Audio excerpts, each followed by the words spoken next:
नमस्कार, मैं हूं आपके साथ शिखा चौहान। कांग्रेस पार्टी ने आखिर किस पत्रकार और बीजेपी नेता के ऊपर कराई एफआईआर?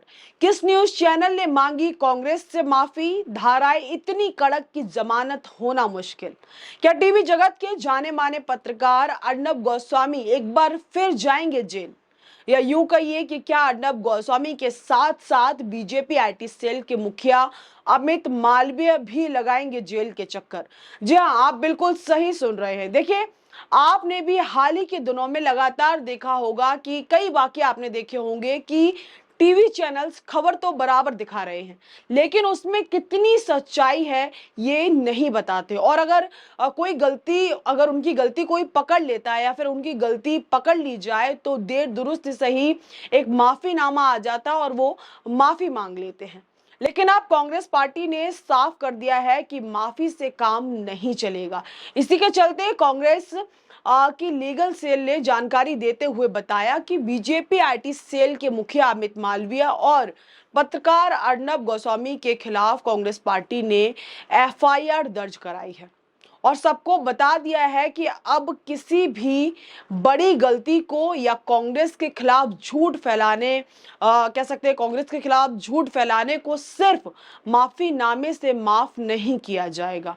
अब एफआईआर के पीछे का कारण क्या है?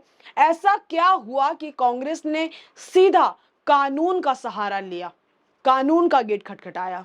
चलिए आपको बताते हैं कि क्या है ये पूरा मामला और इस मामले की शुरुआत आखिर कहां से हुई। दरअसल हाल ही में वरिष्ठ पत्रकार अर्नब गोस्वामी द्वारा एक रिपोर्ट में उनके कार्यक्रम में कांग्रेस का टर्की में एक ऑफिस है ये बताया गया। कोई भी बिल्डिंग को कांग्रेस का ऑफिस के तौर पर कोई भी बिल्डिंग ले ली गई और जो स्क्रीन रहती है उस पर कोई बिल्डिंग दिखाई गई। ऐसे ही कोई भी बिल्डिंग जो कि कांग्रेस का ऑफिस नहीं था, कोई भी बिल्डिंग दिखाकर बताया गया और दिखाया गया दर्शकों को बतौर कि ये कांग्रेस का ऑफिस है। कांग्रेस के ऑफिस के तौर पर वो बिल्डिंग दिखाई गई और तमाम बातें बोली गई कि टर्की को लेकर और कांग्रेस पार्टी को लेकर तमाम बातें शो में बोली गई। जो कार्यक्रम अर्नब गोस्वामी का आता है तो उसमें कई बातें कांग्रेस पार्टी को लेकर और टर्की को लेकर बोली गई। और आप सब जानते हैं कि इन दिनों टर्की को लेकर देश भर में क्या माहौल बना है। हर भारतीय टर्की से नाराज है। जितने भी भारतीय टर्की ट्रिप पे जाने वाले थे, जितने भी टर्की जाने वाले थे, ट्रिप पे जाने वाले थे, ऑलमोस्ट सबने अपनी ट्रिप कैंसिल कर दी या वो नहीं गए। क्यों? क्योंकि इसके पीछे का कारण आप भली भांति जानते हैं। क्योंकि हर किसी को पता है कि भारत पाकिस्तान युद्ध के दौरान टर्की ने पाकिस्तान की हर वो संभव मदद पाकिस्तान की जिससे भारत को नुकसान पहुंचाया जा सके। फिर चाहे हम ड्रोन्स की बात करें या हम सेना की बात करें, टर्की ने हर संभव साधन पाकिस्तान को प्रदान किए इस जंग में जिससे भारत को नुकसान पहुंचाया जाए। इसके चलते टर्की को लेकर आप सबके मन में क्या इमेज बनी भारत पाकिस्तान युद्ध के बाद, आप बेहतर जान गए होंगे और आप भी बेहतर समझ रहे होंगे। और ये नाराजगी इसलिए और ज्यादा बढ़ी कि भारत ने जब टर्की में अर्थक्वेक आया, फ्लड आया, तो हर संभव मदद टर्की को प्रदान की। चाहे फिर राशन पानी से लेकर सब कुछ भारत ने टर्की को देने का काम किया। वहीं टर्की भारत के खिलाफ पाकिस्तान के साथ खड़ा हुआ। और सोचिए, इसी बीच कांग्रेस पार्टी को टर्की से जोड़ने का प्रयास मीडिया के द्वारा किया गया। बाकायदा बताया गया कि टर्की की कैपिटल इस्तांबुल में कांग्रेस का दफ्तर है। देखिए, टर्की कह सकते हैं, तुर्की कह सकते हैं और टर्की है, ये तीनों शब्द से जो है इस कंट्री को जाना जाता है। तीनों नाम हम ले सकते हैं। तो मैं बार बार टर्की का यूज कर रही हूँ क्योंकि मैं टर्की बोलती हूँ। इसको तुर्की भी बोलते हैं, तुर्की भी बोलते हैं। तो वही खबर की ओर आगे बढ़ते तो वही देखिए, दूसरी ओर बीजेपी आईटी सेल के अमित मालवीय ने तो हद ही पार कर दी। आपको बता दें कि इन्होंने राहुल गांधी की फोटो के साथ छेड़छाड़ कर उनकी तस्वीर को आधा कर दिया। उनके चेहरे को उनकी जो इमेज है चेहरे की उसको आधा करने के बाद क्या किया कि आधी तस्वीर राहुल गांधी की तो आधा पाकिस्तान की आर्मी, जो पाकिस्तान की आर्मी है उनके चीफ का चेहरा लगा दिया। और इस फोटो से क्या संदेश लोगों तक जाएगा आप खुद सोचिए कि आधा चेहरा राहुल गांधी का और आधा पाकिस्तान के चीफ का। इस फोटो का क्या ही मतलब हो सकता है, इस फोटो से इस तस्वीर से क्या जो है बीजेपी के आईटी सेल लोगों तक पहुंचाने का प्रयास कर रही है, ये आप खुद सोचिए। हालांकि यार भारत की तरफ से माफी मांगी गई है और ये माफीनामा आप भी देखिए, स्क्रीन पर आप भी देख पा रहे होंगे। और इस माफीनामे में पूरी की पूरी गलती, इस गलती के पीछे का कारण टेक्निकल टीम जो डिजिटल डेस्क है उससे ये गलती हुई है, ये बताया गया है और माफी जो है मांगी गई है। अब आपको मैं इस पूरे मामले को ब्रीफ में समझाने का प्रयास करती हूं कि ये पूरा का पूरा मामला आखिर क्या है। देखिए, अब इस पूरे मसले को लेकर कांग्रेस पार्टी ने भाजपा नेता अमित मालवीय और वरिष्ठ पत्रकार के खिलाफ केस दर्ज करवाया है। कांग्रेस का आरोप है कि बीजेपी के नेता और आईटी सेल के हेड अमित मालवीय और सीनियर पत्रकार अर्नब गोस्वामी ने जानबूझकर कांग्रेस की छवि खराब करने के लिए गलत सूचना फैलाई है कि तुर्की में कांग्रेस का पार्टी का एक दफ्तर है। कांग्रेस की लीगल सेल ने इस केस के बारे में जानकारी देते हुए कहा कि ऐसी गलती और ऐसी गलत सूचना फैलाने का उद्देश्य कांग्रेस पार्टी की छवि को पूरी तरीके से खराब करना है, छवि को ठेस पहुंचाना है और अशांति फैलाने, राष्ट्रीय सुरक्षा को कमजोर करना है। यह लोकतंत्र पर सीधा सीधा हमला करने का प्रयास था। तो वहीं यूथ कांग्रेस लीगल सेल ने एफआईआर की कॉपी को सार्वजनिक रूप से शेयर करते हुए जानकारी दी कि इन दोनों ने मिलकर लोकसभा प्रतिपक्ष यानी कि leader of opposition Rahul Gandhi और कांग्रेस पार्टी की छवि को खराब करने की कोशिश की है। हम चुप नहीं बैठेंगे।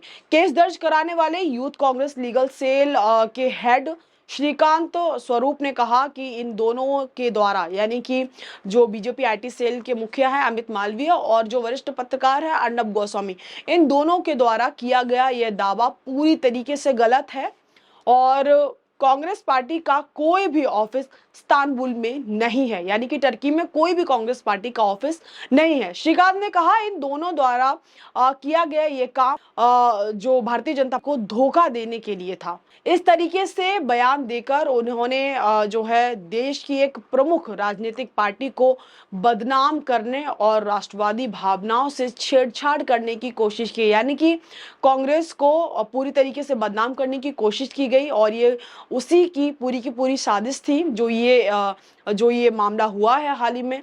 और ये जो है जो राष्ट्रवादी भावनाओं से छेड़छाड़ करने की कोशिश बताया है इस पूरे के पूरे मसले को, ये पूरा का पूरा जो वाकया हुआ उसको। बकौल स्वरूप मालवीय और गोस्वामी की हरकतें भारत के लोकतांत्रिक नींव पर एक भयानक हमला है, आगे उन्होंने ये भी कहा, और ये हरकत आपराधिक इरादे से की गई है। इन दोनों ने अपनी पहुंच से दुरुपयोग किया है और इसलिए इन्हें कड़ी से कड़ी सजा मिलनी चाहिए। स्वरूप ने भारतीय प्रेस परिषद और सूचना और प्रसारण मंत्रालय सीबीआई और अन्य एजेंसियों से इस केस को प्राथमिकता से देखने के लिए और प्राथमिकता देने के लिए जो है अपील भी की है। आपको बता दें कि इस पूरे मामले पर मालवीय की तरफ से भी प्रक्रिया सामने आई है। कांग्रेस पार्टी की तरफ से दर्ज कराए गए केस को लेकर अमित मालवीय ने भी अपना पक्ष रखा। मालवीय ने सोशल मीडिया पर एक क्लिप साझा करते हुए लिखा, देखिए इस बात के लिए केस दर्ज कराया गया है। और अमित मालवीय के ट्वीट का स्क्रीनशॉट हम आपके साथ साझा कर रहे हैं, आप स्क्रीन पर देख पा रहे होंगे। ये एक पूरा उन्होंने वीडियो क्लिप जो है शेयर की है और ये जो पूरा वीडियो है वो एक न्यूज़ चैनल का है और कॉपीराइट के वजह से इस रीज़न से हम इसे अपनी स्क्रीन पर नहीं चला सकते, लेकिन आप चाहे तो मालवीय के एक्स हैंडल पर विजिट करके जो है वहां पर ये देख सकते हैं। वहीं आपको एक बार फिर बता दूं कि ऑपरेशन सिंदूर के बाद तुर्की और अजरबैजान ने खुलकर पाकिस्तान का समर्थन किया। ये दोनों देश खुल के पाकिस्तान के समर्थन में आए थे। इसके बाद से ही भारतीय जनता के बीच तुर्की और अजरबैजान का बहिष्कार करने की मांग जोर पकड़ ली। जैसा कि मैंने आपको बताया, लोगों ने बहिष्कार करना शुरू कर दिया इन देशों की जो घूमने जाने वाले थे, जो ट्रिप प्लान की थी, सब के सब कैंसिल कर दिया। भारत में इन दोनों देशों का बहिष्कार जो है, बहिष्कार की मांग और बहिष्कार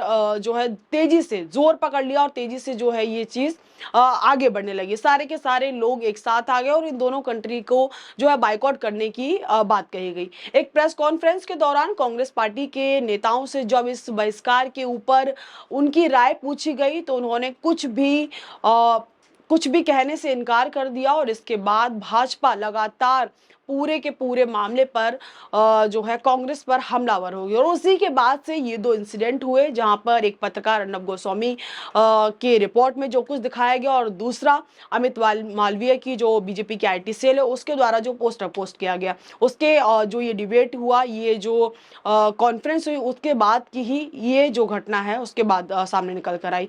अब इस मुद्दे को लेकर क्या कुछ हेडलाइंस चले, एक बार फटाफट से उन पर भी नजर डाल लेते हैं। देखिए, तो इस मुद्दे को लेकर हेडलाइंस देखिए। पहली हेडलाइंस, बीजेपी आईटी सेल प्रमुख अमित मालवीय अर्नब गोस्वामी के खिलाफ कर्नाटक में एफआईआर, आपराधिक अभियान चलाने जो है अभियान चलाने का आरोप, जो भी खबर थी जो मैंने आपको बताई।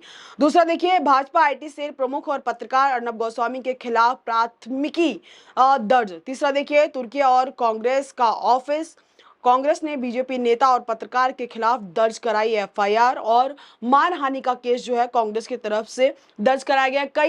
कई जो है कड़ी धाराएं जो है लगाई गई हैं दोनों के खिलाफ, जिन पर कहा जा रहा है कि जमानत मिलना भी मुश्किल है। आगे देखिए, एक और इसके बाद भी जो बीजेपी आईटी सेल है उसके द्वारा एक और पिक्चर पोस्ट की गई है और देखिए अमित मालवीय ने एक पिक्चर पोस्ट की है और यहाँ पर लिखा है, एक पोस्टर कार्टून है, उस पर लिखा है कि कैप्शन यहाँ पे दिया है, Rahul Gandhi is the new age Mir Zafar.